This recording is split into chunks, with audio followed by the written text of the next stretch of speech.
En tiempos como estos, donde el coaching de todo tipo se ha tomado no solamente las redes sociales, sino nuestros espacios más vitales, motivándonos en el aspecto intelectual, emocional y comportamental, es importante conocer los malos argumentos para evitar mentiras como estas.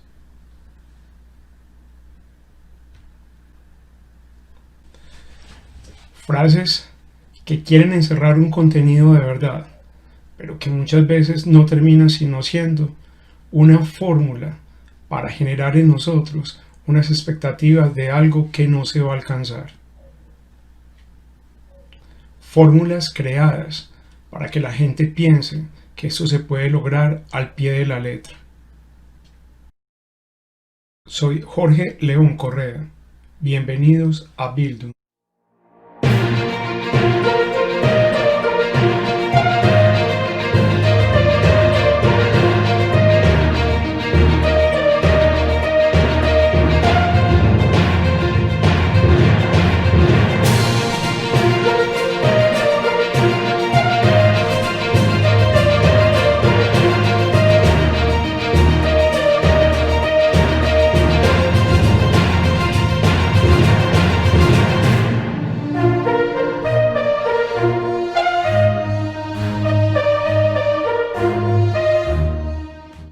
Hoy vamos a hablar de la segunda parte de malos argumentos. Para comenzar este recorrido, vamos a empezar entonces con la falacia del hombre de paja.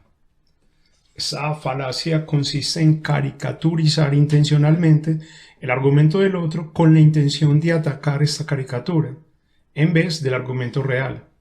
Tergiversar, citar de forma incorrecta, malinterpretar o simplificar en exceso son medios para poner en práctica esta falacia.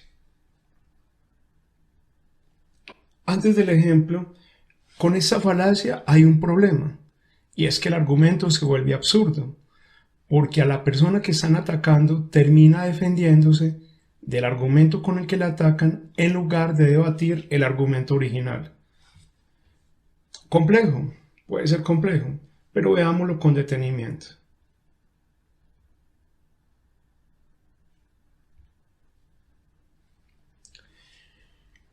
Allí el oponente está intentando convencer de que descendemos de los monos, que se columpian de los árboles. Si ustedes miran con detenimiento, la caricatura está en decir que nosotros venimos de los monos que se están columpiando en los árboles.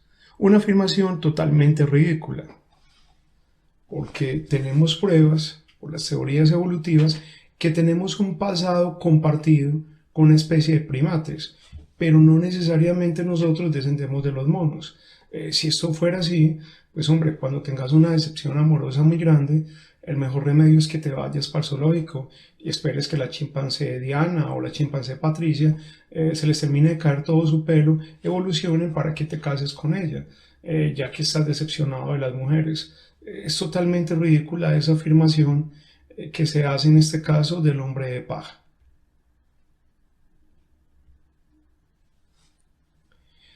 Se tergiversa la biología, en este caso la biología evolucionista, desconociendo que humanos y simios, como les había dicho, compartimos un antepasado común hace varios millones de años, pero eso es totalmente distinto a decir que nosotros descendemos de los monos o de los simios. Vamos a otra falacia, y es el equívoco. El equívoco explora la ambigüedad del lenguaje, cambiando el significado de una palabra durante el desarrollo de un argumento y usando sus diferentes significados para sostener la conclusión.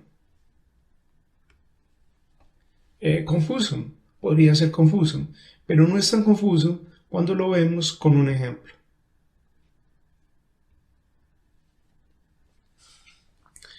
Miremos esto. Muchas veces la gente dice, ¿cómo puedes estar en contra de la fe cuando hacemos actos de fe todo el tiempo? Por ejemplo, con amigos, futuras esposas o inversores. ¿Dónde está el equívoco en esa falacia? El equívoco está en la palabra fe. Y si ustedes miran detalladamente, la palabra fe se está utilizando en dos contextos diferentes. Se le está increpando a alguien, se le está más bien reclamando a alguien que no tiene fe, diciéndole, ¿cómo es posible que no tengas fe si todo el tiempo hacemos actos de fe? La primera fe a la que se refiere el argumento es la fe en un ser sobrenatural, es la fe metafísica. En cambio, la segunda es la fe de confianza. Es decir, la fe en el segundo caso se refiere a la confianza que ponemos en la otra persona cuando creemos que es capaz de sacar adelante un proyecto. Es muchas veces cuando le dicen a alguien, bueno, pero ¿cómo es posible que usted sea ateo si todos creemos en algo? Usted, por ejemplo, cree en su mamá. Eso no tiene que ver nada con que una persona crea o no en un ser sobrenatural. Porque una persona que le digan, bueno, ¿cómo es posible que no crea en Dios? Esa persona no está creyendo en un ser sobrenatural. Y a renglón seguido lo atacan y le dicen, pero es que usted cree en su mamá. Claro, usted cree en su mamá, pero ese sentido de creencia es de confianza. Usted confía en que su mamá a usted nunca lo va a abandonar, o no lo va a defraudar, o siempre va a estar a su lado cuando la necesite. Entonces miren ahí cómo se explota el equívoco y la gente cae en ese error. O caemos en ese error. Continuemos. El significado entonces, les decía, se cambia la palabra de fe. La fe en este caso era de una creencia espiritual o la fe de creer en el Creador por la confianza en un proyecto arriesgado. O sea, no tiene el mismo sentido creer en un ser espiritual, en el Creador, a creer que usted, a tener confianza en sus amigos, en lo que le va a pasar este año, en un proyecto que va a reventar después de que pase la pandemia. Avancemos.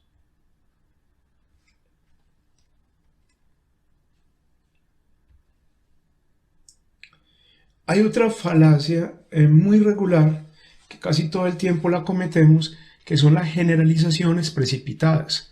Esta falacia se debe a la generalización a partir de un ejemplo demasiado pequeño para ser representativo. Es una falacia común que cometen sobre todo los periodistas muy jóvenes. Llegan, entrevistan a 10 personas y dicen, mire, es que la población de Medellín, de Bogotá, está inconforme con las medidas que acaban de tomar por el COVID. Y cuando dicen están inconformes, uno se pregunta, bueno, ¿y a cuántos entrevistaron? O según la última encuesta, la pregunta que uno hace es, bueno, ¿a cuántos encuestaron para que sea representativo? En una sociedad como la bogotana de 8 millones, 9 de habitantes, en una sociedad como la de Medellín de 2 millones, que un periodista se atreva a decir la gente está descontenta en las calles porque entrevistó a 10 o 12, no quiere decir que todo el mundo esté descontento con la medida que se ha tomado. Esa es una generalización precipitada. Miremosla con detalle en el siguiente ejemplo. Por ejemplo, preguntar a 10 personas de la calle qué piensan del plan presidencial para reducir la pobreza no puede decirse que sea representativo del sentimiento de la nación entera. Si a las personas que le preguntaron casualmente eran partidarias del presidente, a lo mejor van a decir que están de acuerdo. O les va a dar pena decir que están en desacuerdo porque votaron por ellos, y si los ven en televisión van a decir, no, yo cómo voy a estar en desacuerdo si yo voté por este señor. Tengo que decir que sí. Pero que esas 10 personas digan que estuvieron de acuerdo con el plan que el presidente impulsó para acabar la pobreza, no quiere decir que todo el mundo esté de acuerdo con ello. Esa es una generalización precipitada. Avancemos. Miremoslo con más detenimiento. Dice el senador Álvaro Uribe en Twitter, nuestras Fuerzas Armadas, ejemplares en su espíritu democrático, son igualadas al terrorismo, sometidas a su tribunal, condenadas a aceptar delitos que no cometieron, a le falta eso al senador, para evitar la cárcel, y engañadas por la mentira oficial que les niega alternativas institucionales de alivio judicial. Este trino del senador Uribe, él lo lanza a propósito de los acuerdos de paz que se hicieron en La Habana. Y en él se refiere a lo que supuestamente iba a pasar con las Fuerzas Armadas. El portal independiente La Silla Vacía le responde: es cierto que los agentes del Estado que cometieron delitos atroces serán juzgados por la misma Jurisdicción Especial de la Paz, que se aplicará a los guerrilleros, y que los dos recibirán los mismos beneficios judiciales, salvo la amnistía en el caso del grupo insurgente. Que un grupo como las FARC y las fuerzas militares, que también estuvieron involucradas en el conflicto colombiano, vaya a ser juzgado por la JEP, por la Jurisdicción Especial para la Paz, no quiere decir que al ejército se lo esté equiparando con un grupo como las FARC. Esa es la generalización precipitada que hace el presidente Álvaro Uribe, precisamente, porque no está de acuerdo con ese tratamiento, pero no mostró lo otro que iba a pasar, que es lo que aparece en la respuesta de La Silla Vacía, y es que tanto las personas que cometieron crímenes atroces, los de las Fuerzas Armadas, como los de las guerrillas, iban a ser juzgados e iban a recibir los mismos beneficios. En ningún momento se le está dando el tratamiento de guerrilleros a las Fuerzas Armadas. Continuemos. Pasemos a otro mal argumento. Este se llama apelar a la ignorancia. Considerar que una proposición es verdadera simplemente porque no hay pruebas que demuestren que no lo es. Así la consecuencia de evidencias se convierte en evidencia de ausencia. Esto parece un poco un galimatías, algo que no se resuelve desde el lenguaje, pero que con un ejemplo nosotros sí podemos ver detenidamente.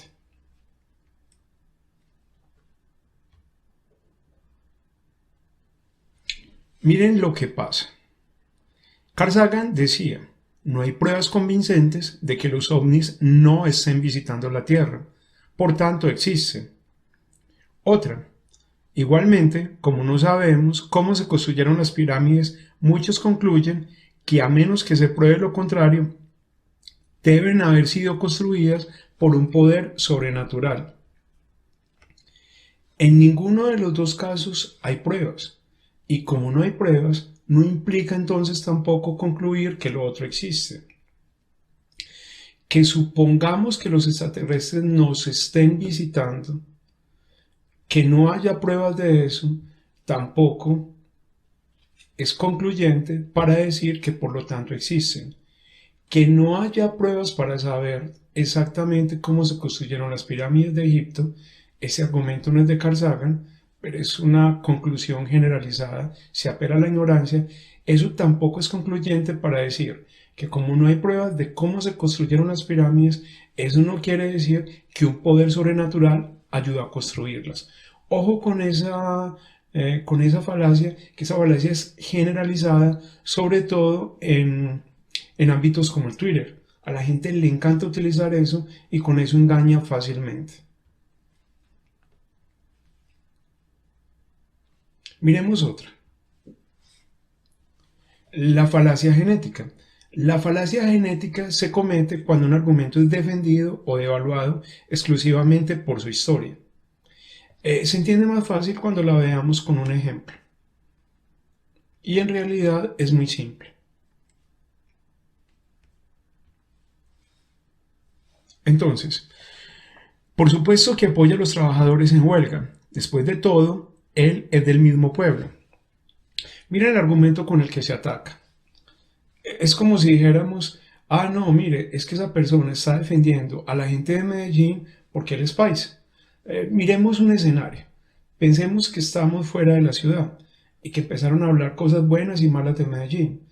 A uno no le gusta que digan cosas malas de su ciudad o de su familia, pero uno tiene que reconocer que su familia y su ciudad tienen cosas malas. Entonces uno termina defendiendo eso, y a lo mejor lo está defendiendo con argumentos positivos, con argumentos que tienen pruebas. La otra persona, al ver que uno se está defendiendo, en lugar de decir, bueno, sí, tenés razón, termina atacando y dice, no, vea, es que usted defiende a toda esa gente porque usted es paisa y es como ellos. Por eso usted no se mete en las discusiones. Ese es el argumento de la falacia genética. Es el mismo que acabamos de ver.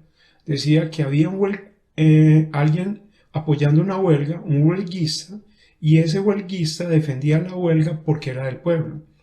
Que yo me vaya a una marcha no quiere decir que es que la esté defendiendo porque soy de un partido de izquierda, porque soy del grupo de maestros, porque soy un comunista. No, a lo mejor estoy en esa marcha porque estoy convencido de lo que esas personas están reclamando o están peleando por sus derechos. Sigamos.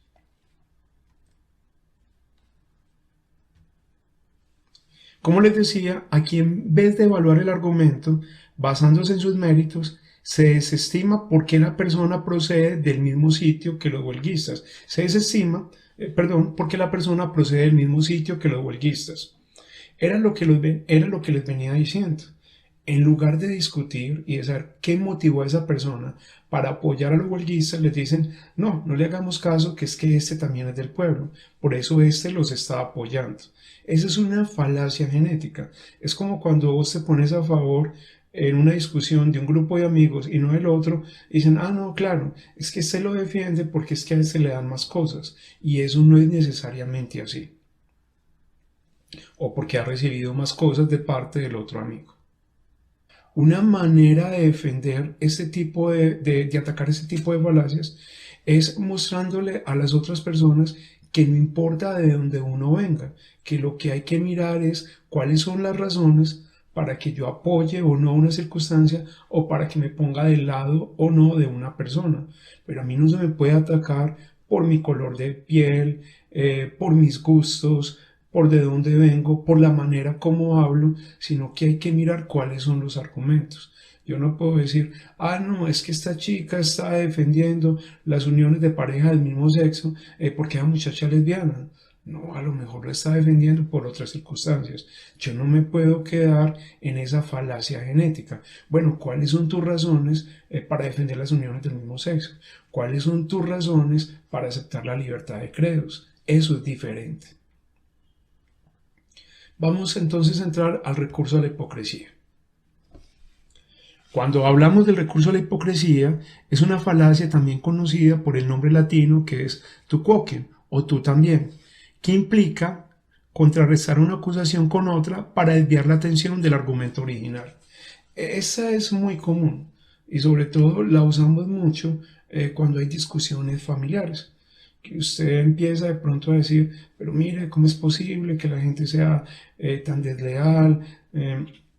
Que se valore tampoco la amistad, que ya las cosas no duren. De pronto es un argumento que te diga tu mamá y usted inmediatamente replica, mamá, ¿y usted con qué autoridad me dice eso? Si usted tampoco fue fiel con sus amigas, si usted tampoco valora la amistad, hombre, ese no es el punto de discusión. Es como cuando vienen a atacarlo a uno y yo muchas veces les digo, no, venga, es que no me están atacando a mí. Si me quieren atacar a mí, después hablamos, pero aquí el problema es otro. Me explico. Es cuando le ponen la queja a un profesor, el profesor empieza a decir, hombre, cuáles son las fallas o cuál es el problema que está pasando con el alumno, y el papá, en lugar de valorar eso, a ver si el profesor tiene razón o no, termina diciendo, no, profesor, es que usted es igualitico, a mí no me pida que mi hijo no grite en clase, si usted es más gritón que él, hombre, no estamos hablando de que yo grite, puede que yo grite, estamos hablando de otra situación. Entonces, ese es el problema del recurso a la hipocresía. Ah, pero este sí es hipócrita, ¿cómo viene a decir algo si eres igual de ladrón que yo? No, no estamos hablando de si yo robo o no, estamos hablando de un robo que cometiste vos, y ahí es donde nos debemos concentrar. Ojo con eso, que la gente lo utiliza mucho y lo valida. Una manera de atacar esta falacia es la que les acabo de decir. Bueno, si querés discutir de las cosas que hago yo, entonces abramos otro panorama a la discusión. Pero en este momento estamos enfocados en lo que vos hiciste y los actos que cometiste, por ejemplo.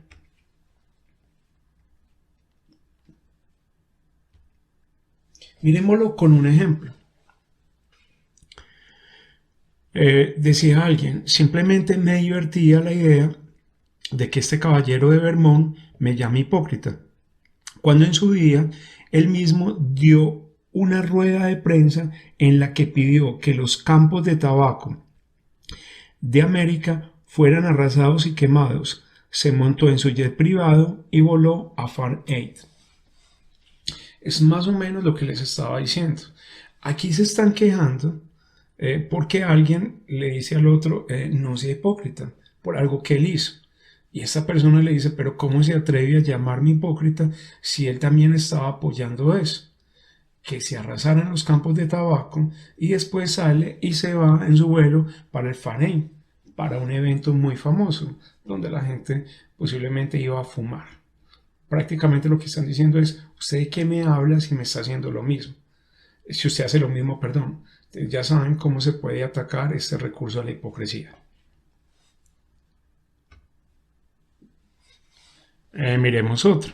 En épocas del gobierno Santos, cuando alguien del partido opositor del Centro Democrático lo estaba atacando, el presidente Santos dice: Ejecutivo no conspira ni con cortes ni con fiscalía. Poner en duda la justicia no hace daño al gobierno, hace daño al país y a las instituciones. La réplica de Juan Manuel Santos es una reacción, como les decía, a las afirmaciones del Partido Centro Democrático, quienes buscaban defender a un acusado, no mostrando que el individuo es inocente, sino acusando a su vez al gobierno.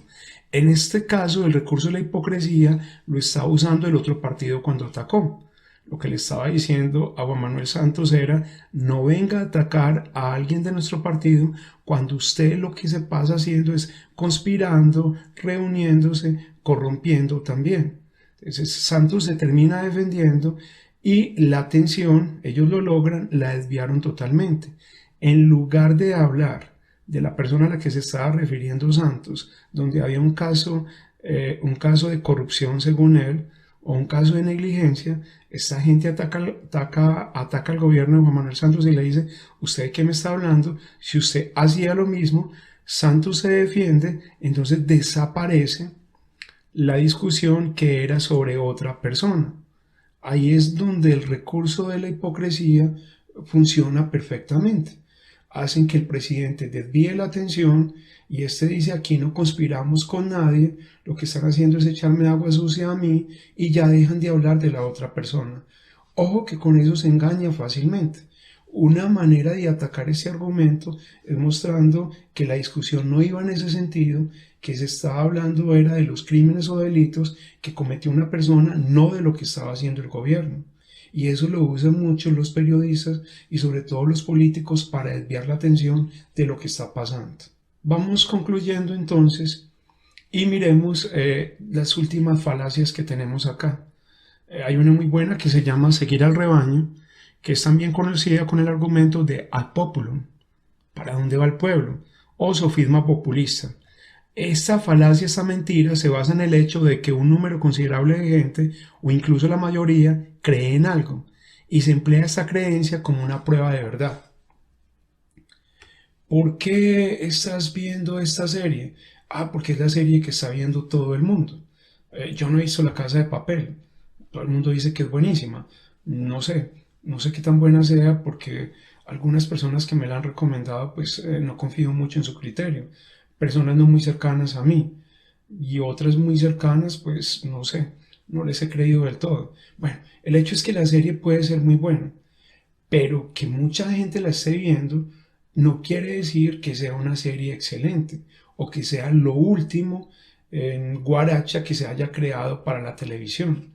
Que mucha gente esté siguiendo una canción no la convierte en una canción excelente.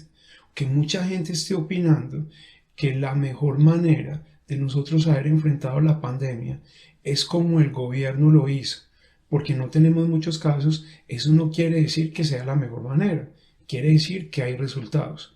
Miremos esto con un ejemplo.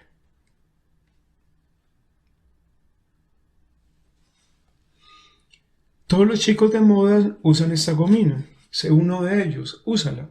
Esto era casi como un eslogan publicitario que se hacía en los años 90. Un eslogan muy sencillo. Úsala, o lo que ustedes ven en el comercial de AS, úsala si lo quieres conquistar, si las quieres atraer. y todo el mundo corría como borrego a comprar ese desodorante que por cierto no olía tan bien. Entonces, que sea lo que esté de moda, eso no implica un criterio de verdad. Eso no implica que es lo que se debe hacer. Eso no implica que es lo correcto. Que todo el mundo vea la serie más popular en Colombia no implica que sea la mejor. Hombre, puede que sea muy divertida o puede que la gente no tenga criterio. En estos días salía Chichipatos como la primera serie en Netflix y no es tan buena, pero la gente estaba conectada ahí. Una manera de atacar ese argumento es mostrando precisamente eso, que porque una cosa esté dando resultado o porque tenga muchos seguidores no la convierte necesariamente buena. Hay que empezar a mirar cuáles son sus defectos y cuáles son sus debilidades.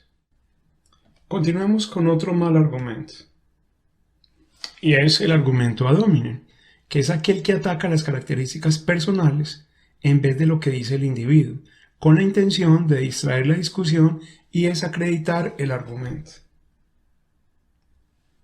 Ojo con este argumento, que en esta falacia caemos con mucha regularidad.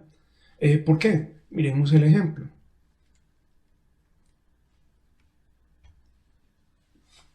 Se le dice a la gente: usted no es historiador, usted no es científico, ¿por qué no se queda en su propio campo?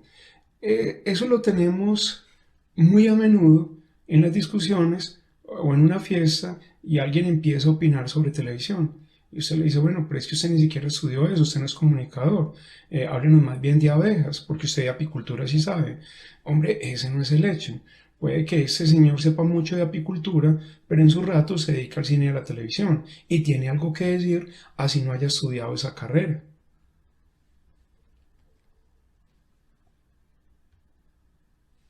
Con más detenimiento aún. Entonces, sobre una acusación a un hermano suyo, un expresidente afirmaba lo siguiente sobre el padre Giraldo: sacerdote al servicio del terrorismo, difamador de profesión, la fiscalía le teme, no ha sido capaz siquiera de tramitar acusaciones en su contra. Giraldo se encarga del patrocinio económico de testigos en Colombia y en el extranjero. Esto lo publicaba ese expresidente en el diario El Espectador. Si nosotros vemos bien, y esto lo publica el portal La Última Verdad, en estos ejemplos se ve que el expresidente Uribe comete la falacia de ataque personal o de ad hominem, porque los testimonios de porque en lugar de citar y desestimar los testimonios de esas personas, de las que él dice que lo están acusando a él, realiza una serie de afirmaciones en contra de ellas, que buscan restarle credibilidad a lo que estas personas están diciendo. Miren acá los adjetivos que usa contra el padre Giraldo. Él llega y le dice: sacerdote al servicio del terrorismo, difamador. En ningún momento está diciendo: no, es que lo que usted dijo es falso por estas razones. Ojo con el argumento ad hominem, que una forma muy fácil de atacarlo es diciendo: qué pena, yo sí puedo hablar de ese tema porque así no sea historiador, suponiendo que estemos hablando de un acontecimiento que ocurrió en la Segunda Guerra Mundial, así yo no sea historiador, yo puedo hablar de eso porque me leí tantos libros al respecto, o porque seguí tantos programas al respecto, o simplemente porque yo estuve ahí. Que no sea historiador, eso no me quita el derecho a opinar de un tema en el que yo me puedo haber preparado. En el caso de lo que veíamos del presidente, el presidente se dedica a atacar a un sacerdote porque dio un testimonio en lugar de desbaratar los argumentos, es decir, en lugar de mostrar si los testimonios que da este sacerdote sobre el hermano del presidente son verdaderos o falsos, lo que empieza es atacarlo. Entonces todo el mundo dice: ah, sí, ese sacerdote es un guerrillero, es un difamador, pero nadie se puso a ver qué testimonios había dicho este señor sobre el hermano del expresidente. Antes de concluir, les voy a mostrar en los primeros argumentos, que no lo había hecho, la forma como los podemos atacar o la manera como podemos desenmascarar estas falacias. Miremos, por ejemplo, la del niño pastor. Algunos teólogos y científicos modernos han tratado de despojar a Dios de su calor, de su afecto personal por la humanidad y su simpatía por sus criaturas, especialmente del hombre, que es la perfecta creación de Dios. Engañando y diciendo que Dios no existe. Dicen que somos de la evolución, dicen que somos parientes del mono, dicen que somos de la nada. Bueno, pues lo dicen porque unos cuantos hombrecitos mentirosos, sábelo todo, inventores de falacias,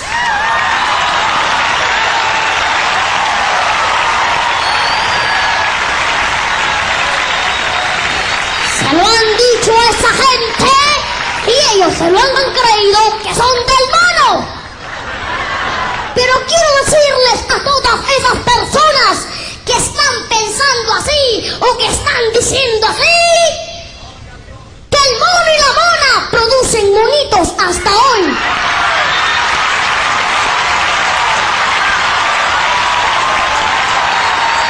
La gallina y el gallo producen pollitos y los peces pececitos y que la nada no es nada.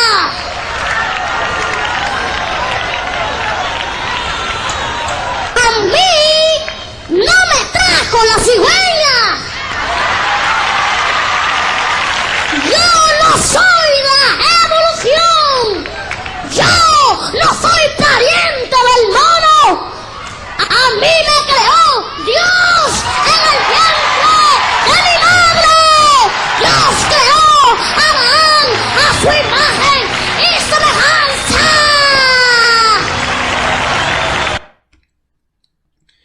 Que uno sea niño y que a la vez tan pequeño lo pongan a predicar, a mí me parece una cosa casi que abominable. El problema no es ese, el problema es todo lo que le hacen repetir. Y uno se pregunta si este niño fue consciente o no.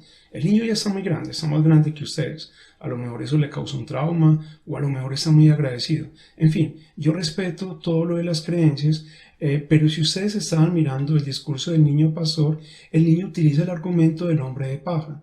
Lo que hace es ridiculizar en todo momento los argumentos de la ciencia, no tienen mayor soporte y hombre, pues como la gente que lo está escuchando coincide con él, para ellos hay un creacionismo, niegan totalmente las teorías científicas, entonces aplauden lo que dicen.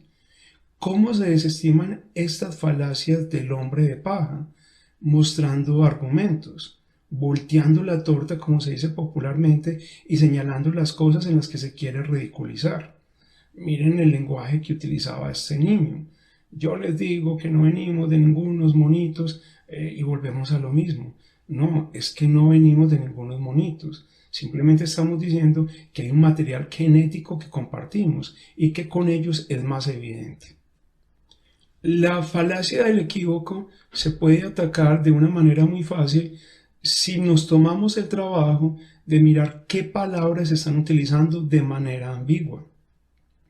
Si usted, por ejemplo, está en un barrio popular y le hablan de pisos, le pueden estar hablando no solamente de la baldosa con la que recubre la plancha de tu casa, sino que te pueden estar hablando de unos zapatos o de que te van a dar bala. Entonces, cuando en un argumento se utiliza una palabra, hay que ver en qué contexto se dijo. Para desestimar el argumento, hay que ver el tono en el que se dijo o la manera como la persona se está refiriendo a alguien, y con eso se desbarata el argumento fácilmente. Una de las mejores maneras para no caer en el equívoco es esa: analizar los contextos, analizar el lenguaje, analizar lo que significa la palabra, y si la palabra se está repitiendo en el argumento, mirar de qué manera se está usando, y con eso desbaratamos el equívoco. Las generalizaciones precipitadas se desbaratan fácilmente cuando uno empieza a analizar quiénes dijeron eso. Me explico, a mí alguna vez me decía una maestra: mire, es que hay muchas mamás que me están llamando a decirme que hay problemas con su prueba. Entonces le dije, bueno, dígame cuántas, porque es que a mí nadie me ha escrito por mi plataforma. Aquí tengo como a 3. Entonces 3 no eran muchas, porque yo le dije, pues la prueba está funcionando. Dígale a esas personas que me digan cuál es la dificultad que tienen. Y solamente una persona me escribió después. Entonces, cuando uno generaliza de una manera tan precipitada, cuando alguien te llama a decir, mire, es que hay problemas con tu prueba, lo primero que hay que preguntar es cuántas personas están diciendo eso.